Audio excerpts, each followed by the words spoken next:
Fascist Hasina পালানোর পর পেরিয়ে গেছে 7 মাসেরও বেশি সময়, অথচ আন্দোলনকারী জনতার উপর গুলি চালিয়ে হত্যায় জড়িত রাঘব বোয়ালরা ধরাছোঁয়ার বাইরে থাকায় হতাশ শহীদ পরিবারগুলো।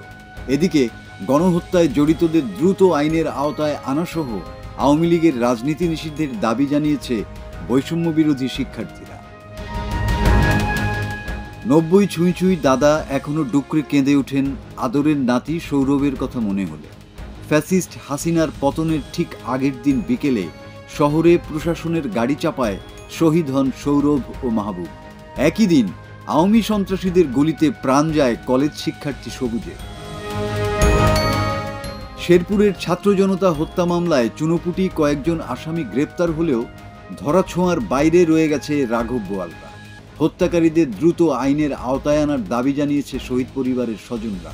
অনেক আশা ছিল, এখন তো আশাটা ভাঙ্গি চুরমার হয়ে গেল। এখন আশা চুরমার হয়ে গেছে, এখন আমার থাকার মতন আর কেউ নাই। এখন আমার ছেলে তো হারাই গেছে। আমার ছেলেরা যারা গুলি করে মারছে অতি বিচারই চাই। আমরা একসাথে একই স্কুলে পড়াশোনা করছি, তাই সে ছোট থেকে কম্পিউটার প্রশিক্ষণ নিয়ে এসএসসি পরীক্ষার পরেই সে একটি কম্পিউটারে আইটি উদ্যোক্তা হওয়ার চিন্তা ভাবনা করে। তারপর সে একটি আইটি ল্যাব চালু করে।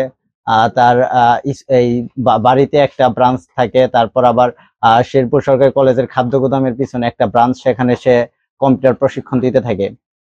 এই বৈষম্য বিরোধী ছাত্র আন্দোলনে সে শহীদ হয়। প্রশাসনের গাড়ি চাপায় সে নির্মমভাবে হত্যা করা হয় তাকে। আমরা এই ঘটনার বিচার চাই।